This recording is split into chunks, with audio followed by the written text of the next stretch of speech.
Hi, and welcome to the Stop Chasing Skinny podcast, where every single Tuesday we interview a new guest to talk about topics to help you craft your own fit life. The title Stop Chasing Skinny comes from my own personal tagline of life begins when you stop chasing skinny. You see, I spent many years running many miles, taking many classes, and trying many diets, but none of those worked. So finally, I got down to the business of understanding what really matters. And it's not just about how much exercise you can do or how little you can eat. It's everything else that goes into it. So I created this podcast to help you so you can craft your own fit life. Every single Tuesday, you can listen to an interview with a guest, and now every Friday, you can listen to me a second time, where I take questions you have sent to me, and I spend about 15 minutes answering them.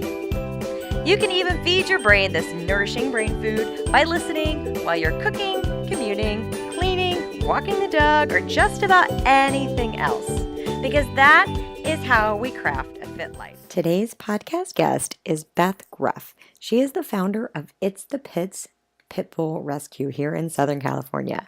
For those of you who have followed me on social media, you know I absolutely love my dogs, and pit bulls in particular have really changed my life. That was Steven's idea. Thank you, Steven.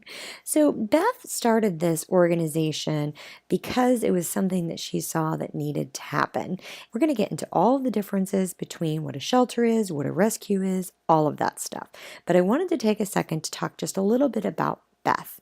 So she says that her family and most of her friends are sure she's lost her mind because she spends every waking hour working for or with the dogs. I assure you, if you have those thoughts, you haven't lost your mind completely. I get into asking her about why pit bulls, but then there's also this other description on the website. And so she talks about how her own pit bull, Buddy Man, saved her life. Beth was diagnosed with cancer several years ago, and it was Buddy's persistent punching or softly poking her with his nose that made her ask her doctor if she maybe needed some x-rays taken. So sure enough, cancer was found, and fortunately, it was found in time. So her dog literally saved her life. So without any more talk from me, let's get into this episode. Welcome to the show, Beth. Thank you so much for having me. Yeah, I'm super pumped to have you here. Can you hear what we're going to talk about? It's dogs. So can you tell us a little bit more about your background and how you started It's the Pits? I used to be in human medicine, and I've always loved dogs.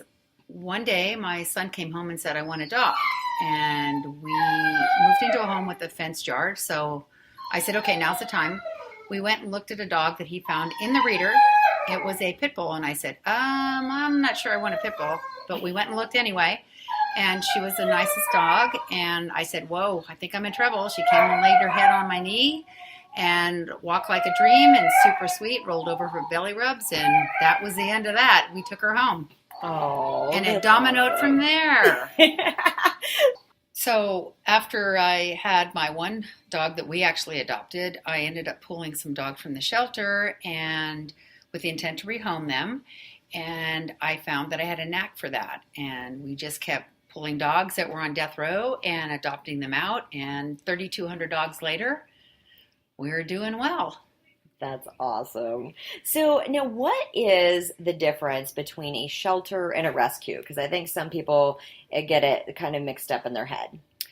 Shelters take in dogs. It could be a city shelter or a county shelter, or it could be a private humane society. They all have their rules and what they do, but they take in dogs, mostly strays. They have stray contacts, so they take in surrenders, owner surrenders. They take in strays. And they don't have a say if they take them or not. They euthanize for space, some of them, most of them, or if the dogs are sick, most of them don't have the funds or the space to keep a ill dog, so they end up euthanizing. Most of them don't really know their dogs very well either. They come and go rather quickly.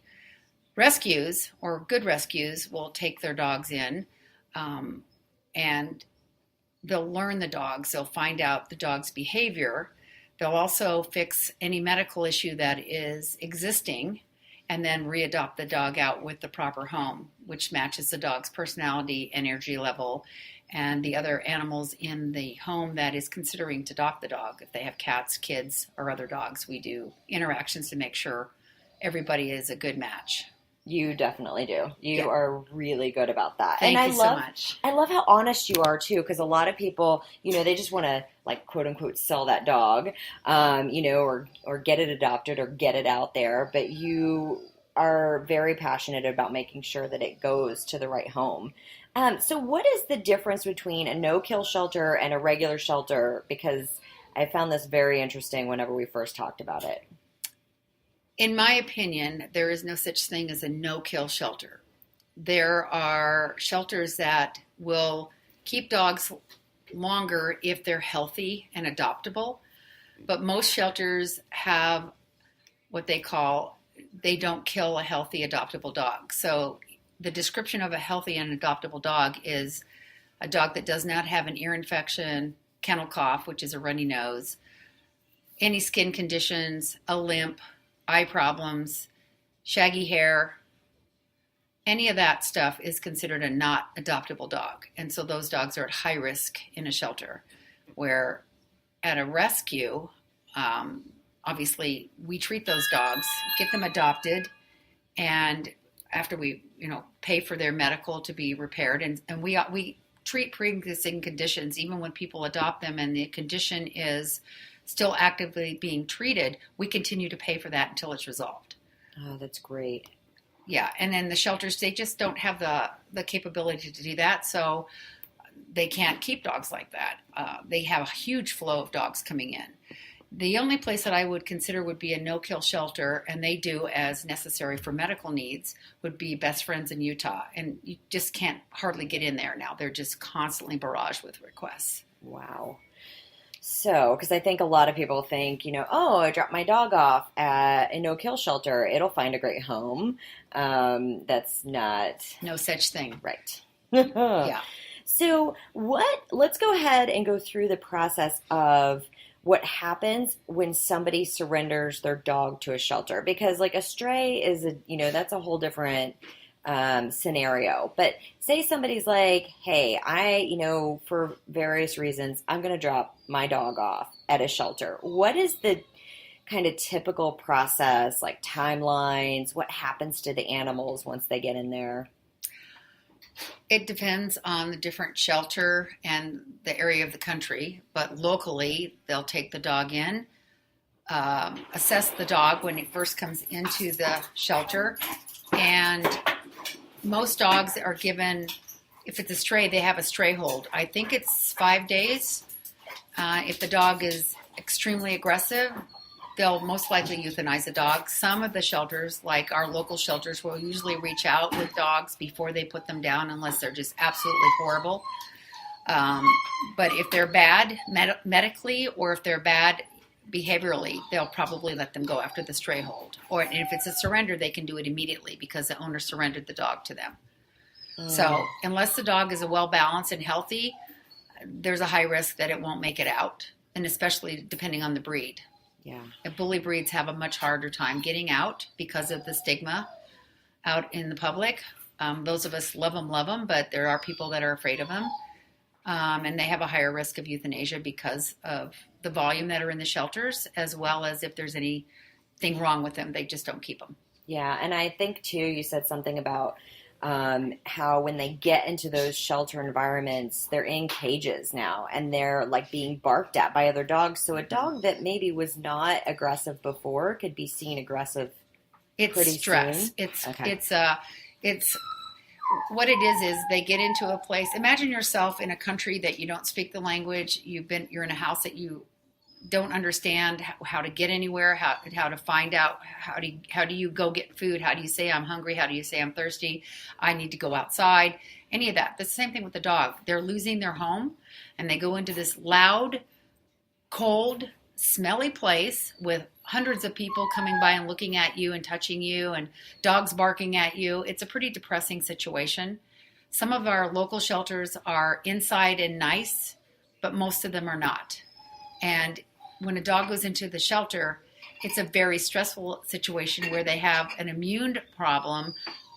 It could get even worse because they're stressed. So you get immune situations like Demodex mange, kennel cough. Whenever your immune system's suppressed, you can get sick.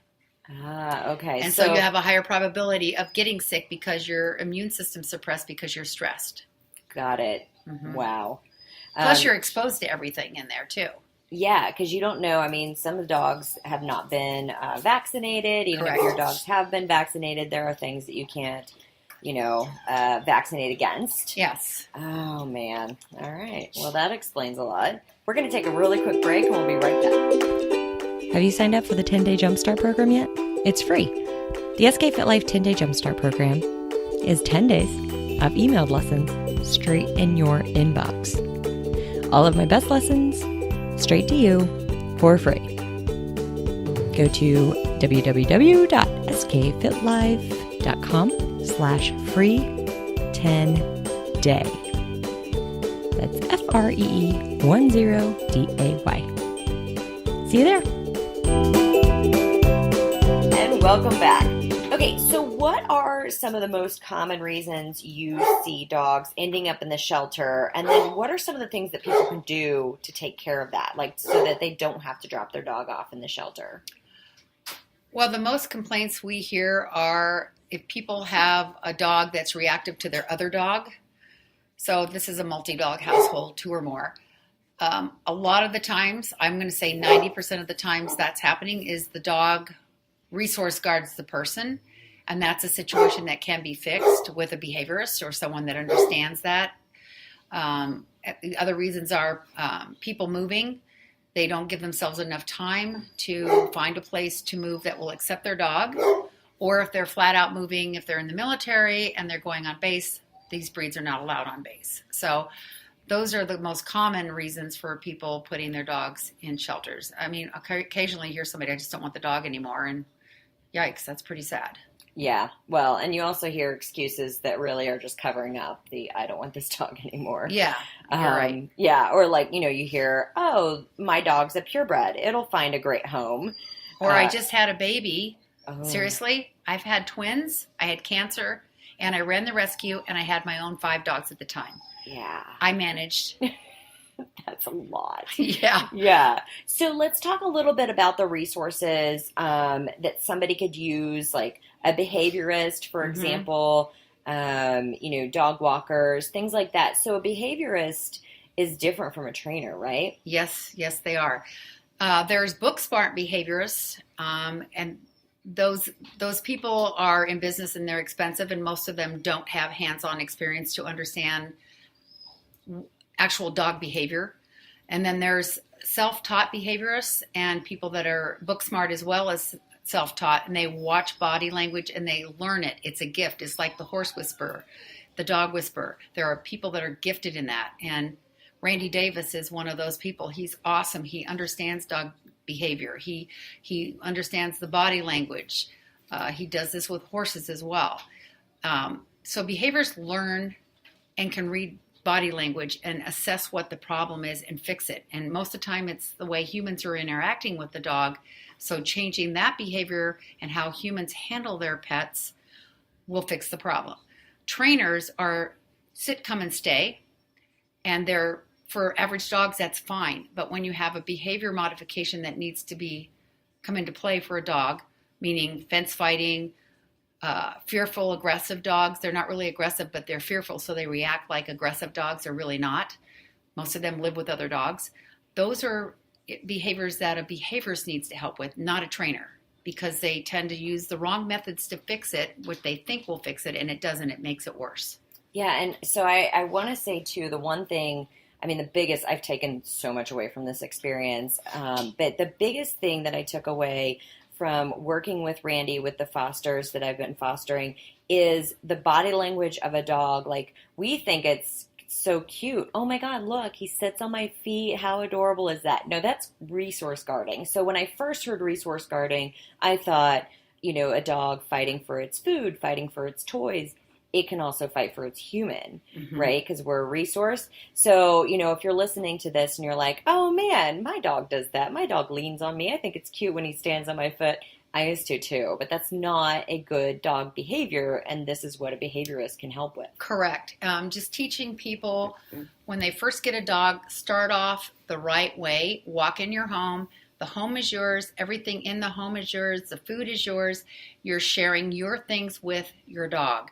Don't let them come in and take over and think, oh, this is my house, this is my food, this is my toy, and this is my couch. Because when that happens, they get the idea that it's theirs and they don't want to share sometimes. So the dog has to have structure when he first comes in and realize that you are the leader of the pack and that you will share your things with them. And after a month or two, you can soften up a little bit and invite your dog up on the couch when he sits and looks at you, and then teach him, okay, when I say off, you get off. You don't let them resource things because you've already taught them and told them that these are your things. So they can't resource guard something that's not theirs. Yeah. So that's huge. Yes. I think that right there is a very big lesson to be learned. So something else that I wanted to just touch on. So if somebody really cannot take their dog with them, rehoming the dog themselves is always an option, right? Like it's not so not your dog's. If you adopt a dog from Beth, do not go rehome this dog. Bad things might happen. Bad things might happen. You sign up for an adopted dog with it's the pits, you're keeping this dog. But really, I mean, if you've found yourself, you've had your dog for a while and you really cannot take it with you, rehoming it yourself in an attempt to rehome it yourself before you just go drop it at the shelter. You can always kind of look for something like that, do your homework. And then dogs on deployment is something that I'm going to interview the local representative for dogs on deployment. So if you're in the military and you're deploying, you don't have to go drop your dog off at the shelter. You have people who volunteer to temporarily foster. So those are a couple of things. So now if somebody heard this and then they said, okay, rehoming my dog, Beth she's very strict on who she gives her, who she lets adopt her dogs. So could you tell us just a little bit about your process? What are you looking for in rehoming? You can't just give it to anybody. No. So a little tidbit first. If you adopt one of the Pitts dogs and for whatever reason you reach out to us, you're having problems. If we can't fix the problem or the behaviorist can't fix the problem, or there's a family emergency and somebody is really ill. I mean, accidents happen, things happen. We understand that. We take the dogs back. If it's been several years, we will reevaluate the dog to make sure that they are adoptable and safe dogs. With very few exceptions, we've taken our dogs back. I just took in a 9-year-old dog that was out for 8 years and then couldn't keep it anymore. So we do take our dogs back.